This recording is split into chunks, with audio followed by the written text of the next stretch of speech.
Hello friends, Q&A के इस episode में आपका स्वागत है। पिछले क्यूएनए सेशन का लिंक नीचे डिस्क्रिप्शन में और ऊपर आई बटन में मैं डाल रहा हूं।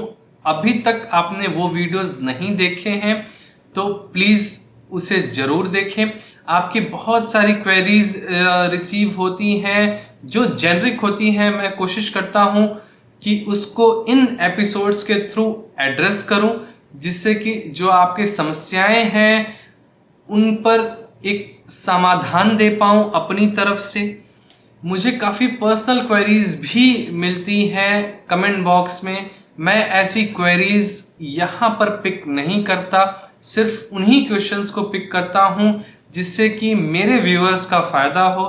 तो अगर आपकी कोई पर्सनल क्वेरी है तो मेरा रिकमेंडेशन ये है कि आप गूगल फॉर्म्स के थ्रू मेरे तक रीच करें और मैं 1-to-1 उस प्रॉब्लम का सॉल्यूशन पिच कर पाऊं। तो आज का पहला क्वेश्चन भरत जी लिखते हैं, I had booked a unit in DLF Garden City Enclave. I was signing the agreement today and noticed there is no mention of community hall, club और common area amenities. I called DLF and they are saying that the club is only proposed but there is no confirmation. Do you think there is any point in raising this issue, because at the time of sales everyone mentioned they have state of the art club facilities. इनका दूसरा question है, is the price of project is still justified if they either do not make any club or ask for additional amount for the same. तो अगर DLF यहाँ पर कोई club बनाता है तो फॉर श्योर उस क्लब के चार्जेस अलग से होंगे। हो सकता है सब्सक्रिप्शन बेसिस पर भी चार्जेस हों। अगर वन टाइम चार्जेस की बात करो तो 4 से 5 लाख तो आजकल एक जेनरिक रेट हो गया है क्लब का। अगर वो बनाएंगे तो डेफिनेटली चार्ज करेंगे। बट अभी अगर आप देखें अपने पेमेंट के ब्रेकअप को, जो इन्होंने कॉस्ट शीट दी होगी, उसमें क्लब से रिलेटेड कोई चार्जेस नहीं इंक्लूड किए गए हैं। तो ऑब्वियसली जब वो क्लब बना नहीं रहे हैं अभी तो क्लब के चार्जेस नहीं ले सकते। सेकेंडली, अगर आप इनकी रेरा की एप्लीकेशन देखें जिसमें इन्होंने साइट का प्लान दे रखा है तो यहाँ पर कुछ कम्युनिटी स्पेस आना है। क्या वो क्लब होगा या किसी और फॉर्म में वो कॉमन एरिया निकल करके आएगा, ये फ्यूचर में डिसाइड होना है। बट ये श्योर है कि वहाँ पर कोई रेजिडेंशियल यूनिट या कॉमर्शियल यूनिट डीएलएफ डेवलप नहीं कर सकता, क्योंकि रेरा के एप्लीकेशन में इन्होंने कॉमन एरिया के लिए वो जगह डिक्लेयर किया है। अगर कल को ये कुछ करना भी चाहते हैं तो रेरा के थ्रू उन्हें जाना पड़ेगा और आप उस पर ऑब्जेक्शन भी लगा सकते हैं, क्योंकि आपने रेरा के एप्लीकेशन को देख करके ही इस प्रोजेक्ट को चूज किया है। अब सेल्स के टाइम पर हमें मे बी ब्रोकर या जो क्लोजिंग मैनेजर होता है बिल्डर के एंड पर मिसकम्युनिकेट करते हैं चीज़ों को, हमें हमारे अंदर मिसअंडरस्टैंडिंग्स डालते हैं, कुछ फॉल्स होप्स भी देते हैं। हमें इन चीज़ों को रेरा के एप्लीकेशन के थ्रू और जो आपके रियल एस्टेट एडवाइजर्स हैं या जो उस प्रोजेक्ट में एग्जिस्टिंगली इन्वेस्टेड हैं उनसे बात करना चाहिए कि हाँ फैक्ट क्या है। अगर हो सके तो ड्राफ्ट डीडीए डॉक्यूमेंट ज़रूर मंगवाएं, क्योंकि इसमें क्या प्राइजेस इंक्लूसिव हैं, क्या एक्सक्लूसिव है, इसकी पूरी डिटेल होती है। और जो आपकी कॉस्ट शीट है उसको बहुत ध्यान से देखें, क्या क्या एस्ट्रिक्स में नीचे लिखे गए हैं, उस ब्रेकअप में क्या इंक्लूसिव है, क्या एक्सक्लूसिव है, इन पर ध्यान दें।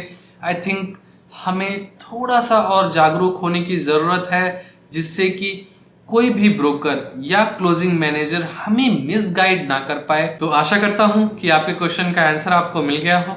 नेक्स्ट क्वेश्चन है, वीरेंद्र यादव जी लिखते हैं कि इन्होंने कोई यूनिट बुक की है R48 इन सेक्टर 37D और किसी चैनल पार्टनर का नाम लिख रहे हैं ये, of signature global on 14th July 2023.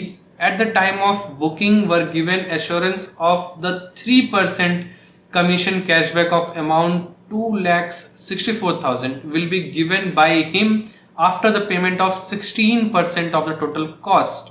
और जो total cost है वो है तकरीबन 92 lakhs की। However, now we have made the payment of 16% to the company. he has denied to give commission cashback of rupees 2,64,000. He has made us fool, and many customers might have been made fool by such channel partners and agents. This message in the public that Signature Global is making fraud through such agent, and this downgrades the prestige and goodwill of the company. A written statement of Shri is attached with it. तो इन्होंने मुझे mail भी किया था anyways. In this regard, we don't know what has been done by any of them, but we want and we take our cashback of 2,64,000 as promised by Signature Global through its channel partner and agent. So इनके question को मैं एक बार summarise कर देता हूँ कि वीरेंद्र यादव जी हैं, इन्होंने सिग्नेचर ग्लोबल के साथ कोई एक डील की किसी एक चैनल पार्टनर के थ्रू, और इन्हें ब्रोकर ने कुछ कैशबैक देने के लिए ऑफर किया था. The amount is 2,64,000 rupees. बाद में जब 16% का पेमेंट इन्होंने कर दिया तो अब कि ब्रोकर डिनाई कर रहा है कि वो 2,64,000 का पेमेंट नहीं करेगा, क्योंकि इनकी टैगिंग ऑलरेडी किसी और ब्रोकर के साथ हो रखी है. तो इसमें मैं एक दो पॉइंट्स बताऊंगा आपको जो कि बहुत इंपॉर्टेंट है. टैगिंग ऑफ द ब्रोकर्स पर मैंने ऑलरेडी एक वीडियो बनाया हुआ है. अगर अभी तक आपने वो वीडियो नहीं देखा है तो प्लीज़ उस वीडियो को देखें. उस वीडियो का लिंक मैं नीचे डिस्क्रिप्शन में डाल रहा हूँ. टैगिंग के बारे में मैं क्विकली यहाँ पर समराइज कर देता हूँ कि एक पोटेंशियल बायर की टैगिंग मल्टीपल ब्रोकर्स के साथ होती है, एक लीड जनरेट करने वाला, क्लोज करने वाला वगैरह वगैरह. तो जनरली एक बायर की टैगिंग किसी 2 या 3 ब्रोकर्स के साथ हो सकती है.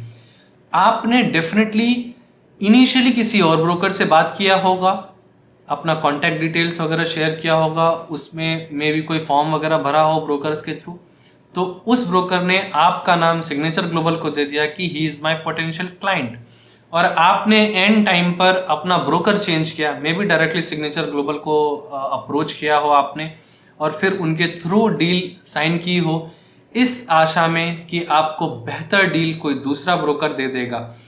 और उस ब्रोकर को इनिशियली नहीं पता होता कि आपकी टैगिंग किसी और से हो चुकी है, क्योंकि सिग्नेचर ग्लोबल यहाँ पर बैठा हुआ है मिडिल में, किसी के क्लाइंट की इंफॉर्मेशन किसी दूसरे ब्रोकर को नहीं रिवील कर सकता. ये बिजनेस प्रैक्टिसेस हैं. हर एक प्रमोटर और ब्रोकर आपस में एक डील साइन करता है कि अगर मैं अपनी इंफॉर्मेशन आपको दे रहा हूं, अपने क्लाइंट की इंफॉर्मेशन आपको दे रहा हूं, तो ये इंफॉर्मेशन आप किसी और ब्रोकर कम्युनिटी को या ब्रोकर कंपनी को, चैनल पार्टनर को नहीं शेयर कर सकते. तो उस ब्रोकर को इनिशियली नहीं पता होता कि आपकी टैगिंग हो रखी है. ये आपको क्वेश्चन पूछना है कि क्या मेरी टैगिंग किसी और से हो रखी है सिग्नेचर ग्लोबल वाले एम्प्लॉय से. उससे पहले आपको पता होना चाहिए कि आपकी टैगिंग उस प्रोजेक्ट के लिए उस कंपनी में हो रखी है या नहीं हो रखी है. आप खुद से पूछेंगे, मे बी आपने किसी से बात कर रखी हो, कहीं पर कोई डॉक्यूमेंट वगैरह भेज रखा हो जिससे कि वो प्रूफ दिखा करके वो टैगिंग कर पाए, क्योंकि टैगिंग इतना ईजी नहीं होता कि मैंने कॉल किया और आपकी टैगिंग किसी को ऐसे ही करा दी. I have to present some proof to signature global to claim that he is my client. एक मैं एग्जांपल दे रहा हूँ. I am not in the brokerage business, right. तो आपको कंफर्म करना है. ब्रोकर को नहीं पता होता, फिर आप वहां पर बात करेंगे, क्वेश्चन पूछेंगे. Always ask the right question. आपका क्वेश्चन क्या होना चाहिए कि अगर मेरी टैगिंग हो चुकी होगी तो क्या करना होगा. तो वहीं पर आपको समाधान मिलेगा. क्या समाधान मिलेगा ये मैं यहाँ पर नहीं बताऊंगा, राइट. मैं यहाँ पर ब्रोकर को गलत नहीं मानता, क्योंकि लेट से उन्हें 6% के आसपास की कमीशन मिलनी थी. एग्जाम्पल लेते हैं एक, और ऊपर से कुछ फ्लोटिंग कमीशन भी थी उनकी. तो उन्होंने ये डिसाइड किया कि 3% आपको दे देंगे और 3% वो अपना प्रॉफिट एज एन ब्रोकरेज लेकर के जाएंगे. अब यहाँ पर आपकी टैगिंग किसी और से हो रखी है, तो अब वो जो 6% का ब्रोकरेज है वो 3% डिवाइड होगा उस दूसरे ब्रोकर के साथ, है ना. तो जब उसे खुद 3% मिल रहा है तो वो आपको कैसे फॉरवर्ड कर दे. और ऐसा तो नहीं हो सकता कि कोई 1.5% पर काम करेगा, मतलब जितनी उसकी ब्रोकरेज एक्सपेक्टेड थी उसके 1/4 पर काम करेगा. कोई नहीं करता. और इसमें सिग्नेचर ग्लोबल भी बहुत ज़्यादा कुछ नहीं कर सकता. मैंने ब्रोकर्स को हैंडल कैसे करते हैं, उनकी आज के डेट में रियल सिचुएशन क्या है, उस पर एक पूरी सीरीज लॉन्च की थी। और वो सीरीज मैंने बीच में ही छोड़ दी है क्योंकि वो बहुत पॉपुलर नहीं हुए वीडियोस। अगर आपने वो सीरीज अभी तक नहीं देखी है तो प्लेलिस्ट का लिंक अगेन डिस्क्रिप्शन में मैं डाल रहा हूँ, प्लीज उसे जरूर देखें। आशा करता हूँ कि मैंने आपके क्वेश्चन का आंसर कर दिया हो। नेक्स्ट क्वेश्चन नोमैड इन नेवरलैंड जी लिखते हैं, अगर आपका कोई यूट्यूब चैनल है तो आई रिक्वेस्ट प्लीज अपना नाम जरूर मेंशन करें, नहीं तो मैं अगली बार से क्वेश्चन सेशन में वो चीज पिक ही नहीं करूंगा। लोकल बिल्डर फ्लैट विद जुगाड़ वाली रजिस्ट्री इन गुड़गांव सेक्टर 105। तो बेसिकली इनका क्या है कि सेक्टर 105 की जो अनलाइसेंस्ड कॉलोनी है वहां पर बिल्डर, तहसीलदार और जो लॉयर्स हैं उनके साथ मिल करके अनलाइसेंस्ड कॉलोनी में रजिस्ट्री करा रहे हैं फ्लोर वाइज की। तो सबसे पहले तो ऐसे प्रैक्टिसेस के लिए मैं मना करूंगा। इनके थ्रू जो लोन भी होता है वो आपके NBFCs देते हैं, जो कि 10 से 11% के आसपास का रेट चलता है आज के डेट में। तो ऐसी इन्वेस्टमेंट आपको क्यों करना है मुझे समझ में नहीं आता। फ्लोर्स वैसे भी कोई रिटर्न्स ज़्यादा देते नहीं है, स्पेशली जो अनलाइसेंस्ड कॉलोनीज में है वो तो बिल्कुल भी नहीं देते हैं। तो इनका क्वेश्चन ये है कि अगर वो ऐसी वाली रजिस्ट्री कराते हैं तो वो P3 है या P4 है। तो ये जो ग्रे एरिया है उस पर इन्होंने लाइट मांगा है। तो हाँ, अगर आप किसी अनलाइसेंस्ड कॉलोनी में कोई लैंड या फ्लोर वगैरह ओन करते हैं on paper, registered, non registered, तो अगेन ये अर्बन विलेज का ही पार्ट है, अनलाइसेंस्ड कॉलोनी ही है। और जो अफोर्डेबल हाउसिंग पॉलिसी कहती है कि अगर कोई अर्बन विलेज में रहता है, अनलाइसेंस्ड कॉलोनी में रहता है, तो उसे मूव होना चाहिए जो हुडा की लाइसेंस्ड कॉलोनीज हैं, या अगर वो ओन नहीं कर सकता तो एटलीस्ट एक अफोर्डेबल हाउसिंग में शिफ्ट हो जाए। और ये जो अर्बन विलेजेस हैं वो जहां तक हैं वहीं तक सीमित रहें और एक्सपेंड ना हो। तो इसको कंट्रोल में करने के लिए ये चीज लाई गई है, राइट। तो अगर आप अनलाइसेंस्ड कॉलोनी में कुछ भी ओन करते हैं बाय एनी मीन, तो आप प्रायोरिटी 3 ही कंसिडर किए जाएंगे अनटिल एंड अनलेस वो चीज रजिस्टर्ड है, लाइसेंस्ड कॉलोनी है। लाइसेंस्ड कॉलोनी क्या होती है? ऐसी कॉलोनीज जो हुडा रिकॉग्नाइज करता है कि वहां पर इलेक्ट्रिसिटी, वाटर और सीवरेज वाली चीजें हुडा के थ्रू मैनेज होंगी, और जो आपका प्रॉपर्टी टैक्स है वो भी हुडा के थ्रू ही जाएगा GMDA को। तो ये वाली जो कॉलोनीज हैं वो लाइसेंस्ड कॉलोनी होती हैं। इस पर बहुत डिटेल में बात की जा सकती है, but I am wrapping it a bit quicker. Next, Sahil Utreja ji लिखते हैं, sir what's your view on price appreciation in next 5 to 7 years in affordable housing, with so many new launches coming and already so many flats are available in resale, won't there be a oversupply? Also, will people go for affordable housing owing to the parking and maintenance issues with basic amenities such as electricity cut, water supply and etc? तो गुड़गांव में तो electricity cut की problem वैसे ही है, तो ऐसा कुछ नहीं है कि ये सिर्फ जो अफोर्डेबल हाउसिंग के प्रोजेक्ट्स हैं उनमें ही ये इलेक्ट्रिसिटी कट वगैरह की प्रॉब्लम है। हाँ, यहाँ पर DG वाला कॉन्सेप्ट नहीं है अफोर्डेबल हाउसिंग में। पार्किंग के इश्यूज हैं, आई एग्री। मैंने ऑलरेडी अफोर्डेबल हाउसिंग में रहने में क्या क्या चैलेंजेस आएंगे इस पर बात किया हुआ है। उस वीडियो का लिंक मैं नीचे डिस्क्रिप्शन में डाल रहा हूँ, अगर अभी तक आपने वो वीडियो नहीं देखा है तो प्लीज़ उसे देखें। तो ये कह रहे हैं कि बेसिकली एक अफोर्डेबल हाउसिंग का ओवर सप्लाई हो रहा है, which I don't see happening.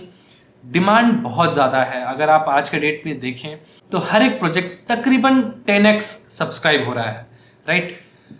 10x subscription पर हम ओवर सप्लाई नहीं कह सकते, ओवर डिमांड जरूर कह सकते हैं। और ये भी ऐसा नहीं है कि बेस्ट जो प्लेयर्स हैं वो अफोर्डेबल हाउसिंग के प्रोजेक्ट्स लॉन्च कर रहे हैं। तो अगर अभी तक देखें, जब से डिमांड वाली चीज़ स्टार्ट हुई है, सिग्नेचर ग्लोबल ने 88 में एक लास्ट प्रोजेक्ट लॉन्च किया था, अभी तक कुछ भी नया उधर से नहीं आया है। तो कहें बहुत अच्छे जो प्लेयर्स हैं उनका कोई अच्छा प्रोजेक्ट अभी आया नहीं है, सारे एवरेज प्रोजेक्ट्स ही आए हैं। हाँ, JLS और जो हमारा MRG का था और हानू था वो अच्छे प्रोजेक्ट्स थे, जिनमें आप रिस्पॉन्स अगर देखें तो ट्रिमेंडस रहा है।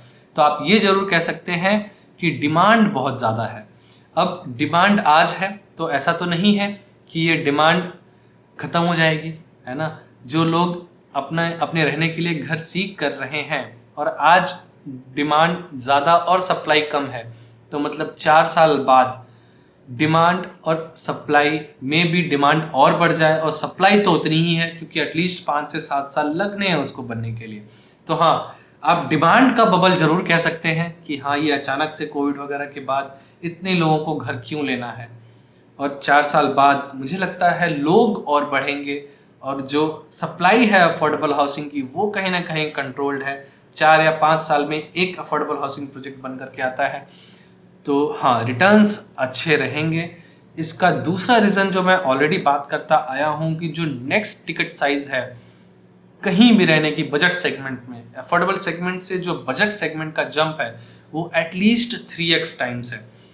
तो एटलीस्ट हम ये कह सकते हैं कि आपको ये 2x टाइम्स तो रिटर्न जरूर दे जाएगा। मतलब 33 लाख की चीज़ आपको 66 लाख की तो डेफिनेटली होनी है।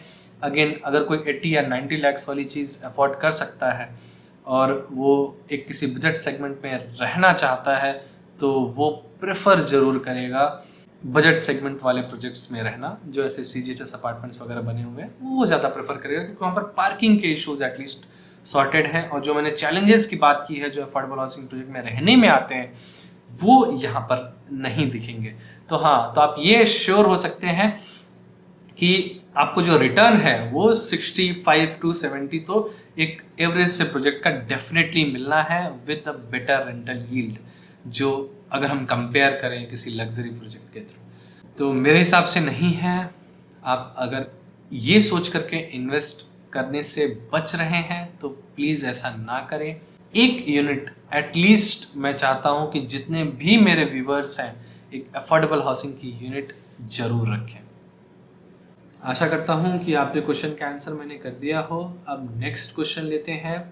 भूपेंद्र जी लिखते हैं, I have a generic question and may be others might have it too, which is what is considered a good return in real estate in an under construction property।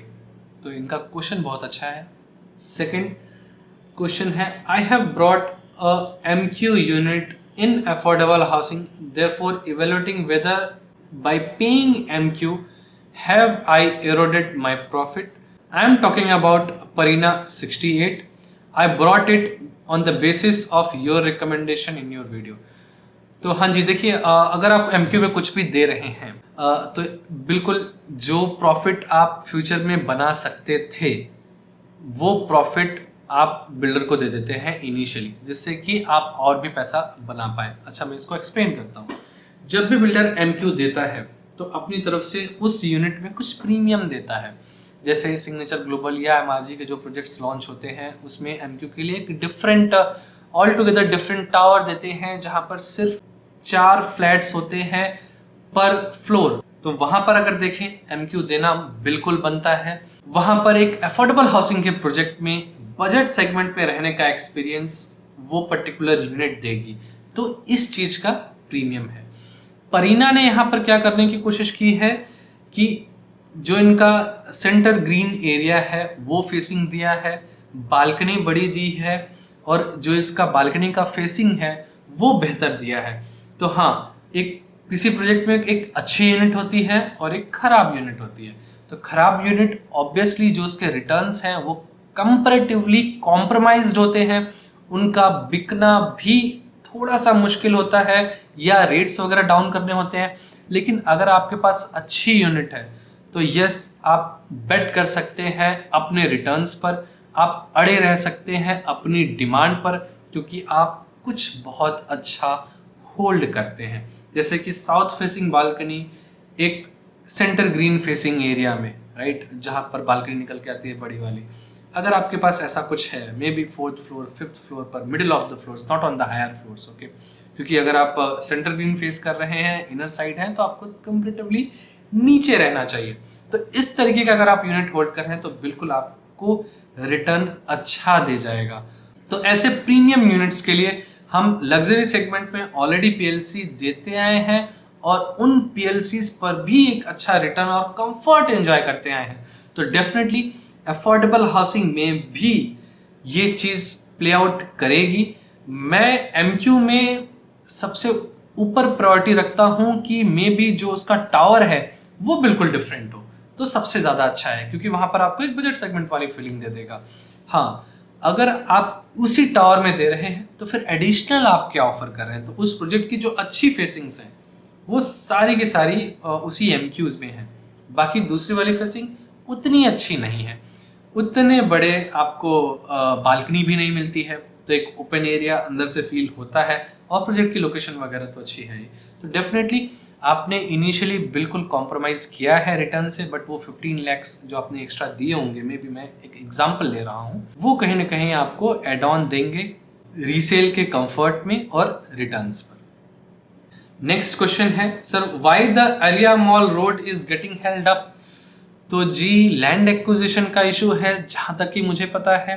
Government road wide करके black top करना चाहती है, but अभी तक land acquisition का जो वहाँ के ओनर्स हैं लैंड के, उनसे कुछ डील हो नहीं पाई है, तो ये काफ़ी दिनों से हेल्ड अप है। ऐसे ही मैं बहुत पॉजिटिव हूँ कि ये आज या कल में जब भी होना हो जल्दी से जल्दी हो, क्योंकि जो अंदर के प्रोजेक्ट्स हैं, जो लैंड ओनर्स हैं, कहीं ना कहीं वहाँ पर कुछ अच्छा लॉन्च कर पाएँ, और जो एग्जिस्टिंग लग्जरी या अफोर्डेबल हाउसिंग के सेगमेंट के जो प्रोजेक्ट्स हैं वहाँ पर एक अच्छी हैबिटेशन इसी रोड की वजह से रुकी पड़ी है। अच्छे रिटर्न्स वहाँ पर नहीं है लग्जरी सेगमेंट के, और जो लैंड ओनर्स हैं वहाँ पर कुछ और अच्छा लॉन्च नहीं कर पा रहे हैं, क्योंकि उन्हें पता है कि ये रोड अभी तक है नहीं। बहुत बड़ा कॉन्स है इसके लिए, दोनों साइड से ही आपको अर्बन विलेज से ही होकर के जाना पड़ेगा।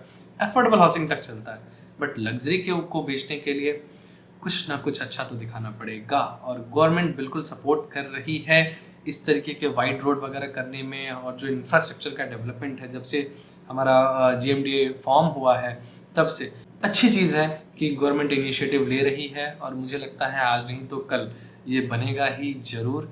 बट कब बनेगा मैं भी वेट कर रहा हूँ, और आप भी कीजिए। आज का आखिरी क्वेश्चन, बाकी जो बचे हुए क्वेश्चंस हैं, बहुत सारे क्वेश्चंस हैं आपके, मैं नेक्स्ट Q&A सेशन में लूँगा। विकास जैन जी लिखते हैं, नमस्कार sir, how is the pyramid group affordable housing project in sector 67 Gurgaon? I think ये अर्बन होम्स की बात कर रहे हैं पिरामिड की, if I am not wrong. How is the credibility of pyramid group? तो जी हाँ, बहुत अच्छा है। ये जो स्पेसिफिकली प्रोजेक्ट है पिरामिड का, क्रेडिबिलिटी मैं एवरेज कहता हूँ, और मे बी आप ये कह सकते हैं स्पेशली इस प्रोजेक्ट के लिए अबव एवरेज है। ये प्रोजेक्ट बहुत अच्छा निकल करके आया है, specially due to Sohna Road और उससे उसका जो कनेक्टिविटी है, क्योंकि बिल्कुल ये सोहना रोड पर ही पड़ता है। ठीक ठाक सा प्रोजेक्ट है, अच्छी खासी रेंटल दे रहा है, एटलीस्ट 25,000 के आसपास का।